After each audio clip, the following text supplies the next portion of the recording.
अस्सलाम वालेकुम। आप सुन रहे हैं कहानी ज़ादी में अनकही चाहतें किस नंबर 4। अब इसे डिनर के लिए तैयार होना था और वापस आकर रात को वो अपना प्रोजेक्ट मुकम्मल कर लेगी, इसने सोचा था।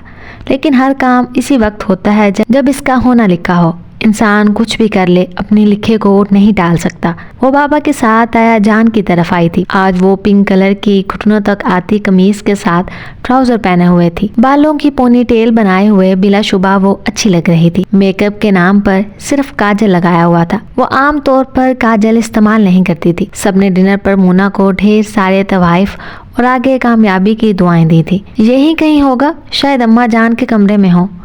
तुम जानती तो हो वो अम्मा जान को मिस कर रहा है, हसन साहब बोले थे। जी भाईजान, अम्मा जान को तो मैं भी बहुत मिस कर रहा हूँ।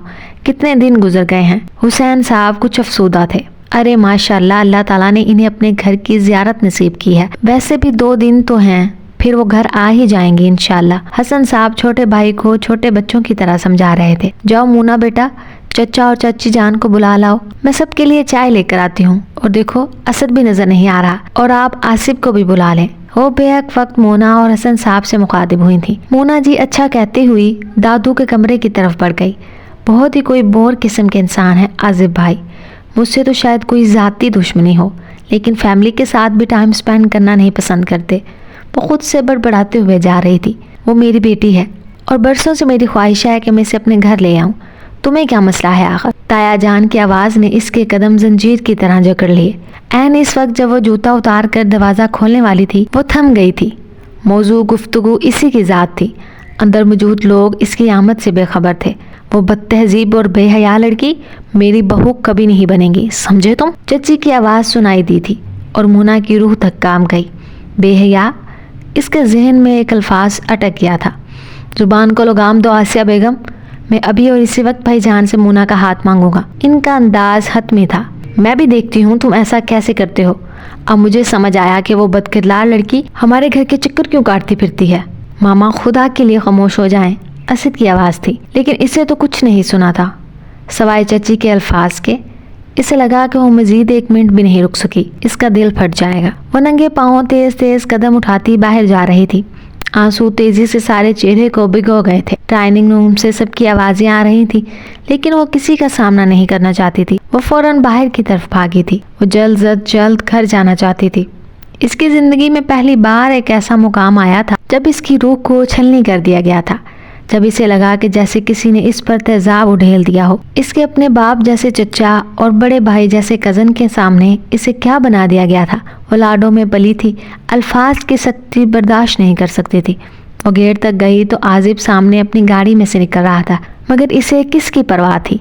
आजिब सारा दिन बहुत बिजी रहा था, इसलिए डिनर में भी शामिल नहीं हो सकता था। हालांकि इसका दिल चाह रहा था कि वो सबके साथ डिनर करे और इसे देखने को भी, जो सुबह बहुत बिगड़े तेवर लिए घूम रही थी। अब वो इसे नजर आई तो इस हालत में कि आंखें, नाक सुर्ख और चेहरा आंसुओं से भीगा हुआ था। आजिब के दिल को कुछ हुआ था।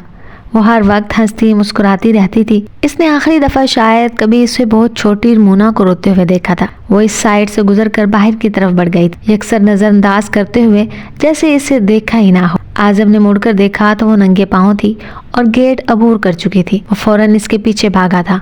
वो बहुत तेज चल रही थी, इसलिए इसे 2-3 मिनट लगे इस तक पहुंचने के लिए। इस दौरान वो इसे आवाजें देता रहा, लेकिन इसने एक नहीं सुने। करीब पहुंचकर इसने फौरन हाथ पकड़ के इसे रोका। क्या हुआ है, ऐसे क्यों जा रही हो? नरमी से पूछा था। हाथ छोड़े मेरा। वो एकदम फट पड़ी थी। इर्द गिर्द मौजूद लोग इसे देखने लगे। आसिम ने न चाहते हुए भी हाथ छोड़ दिया और वो इसी रफ्तार से चलने लगी।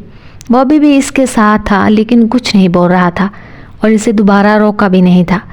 वो तेजी से अपने घर में दाखिल हुई तो जैसे लगा कि सुकून मिला। आंसू अभी तक उबल उबल कर आंखों से निकल रहे थे। घर में आकर इसकी रफ्तार कदरे कम हो गई थी और अब वो अपने कमरे की तरफ बढ़ रही थी। साथ मौजूद शख्स को वो अक्सर नजरअंदाज किए हुए थी। वो एकदम इसके सामने खड़ा हो गया और इसे मजीद रोना और गुस्सा आ रहा था। अब बताओ क्या हुआ है? अब के जरा सख्ती से पूछा था। मुना का पारा हाई हो गया। चची के अल्फाज और आजिब का काफी अरसे से रवैया सब मिक्स होने लगा। आपको मसला क्या है? जो भी हो, वैसे भी आपकी सोच भी चची की तरह ही है, तो हम मुझे से लड़की के साथ बात ही क्यों कर रहे हैं? इसने बेबसी बड़े गुस्से से इस पर चिल्लाकर अपने कमरे में घुस कर लॉक कर लिया। आजिब को कुछ समझ नहीं आया।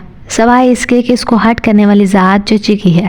اس نے عمر کو فون کر کے بلایا اور اسے ساری بات بتا دی۔ اس نے عمر کو اسی لیے بلایا تھا کہ وہ معاملات کو سمجھے گا، البتہ عثمان وہ تو پورے خاندان میں کوہرام مچا دیتا اس بات پر کہ اس کی بہن کی آنکھوں میں اتنے شدید آنسوؤں کی وجہ کون ہے، اور وہ شاید کسی بڑے کا لحاظ بھی نہ کرتا۔ اس معاملے میں ویسے تو وہ بہت سمجھدار اور تمیزدار تھا، لیکن مونا کے معاملے میں خاصا احساس تھا۔ عمر فوراً اس کا دروازہ کھلوانے میں کامیاب ہو گیا۔ وہ جانتا تھا کہ عمر کے لیے وہ دروازہ ہر صورت میں کھولے گی۔ عمر اندر چلا گیا تو وہ گھر کی جانب چل دیا۔ دل تو چاہا تھا کہ اسے دیکھ لے وہ ٹھیک ہے کہ نہیں، لیکن اس کے غصے کا سوچ کر وہ واپس آ گیا۔ ایسا نہیں تھا کہ وہ ڈرتا تھا، بس دل میں ایک احترام تھا، اور محبت دل میں احترام پیدا کر دیتی ہے۔ آج کی قسط میں بس اتنا ہی، ملتے ہیں اگلے ہفتے اگلی قسط میں، تب تک کے لیے اللہ حافظ۔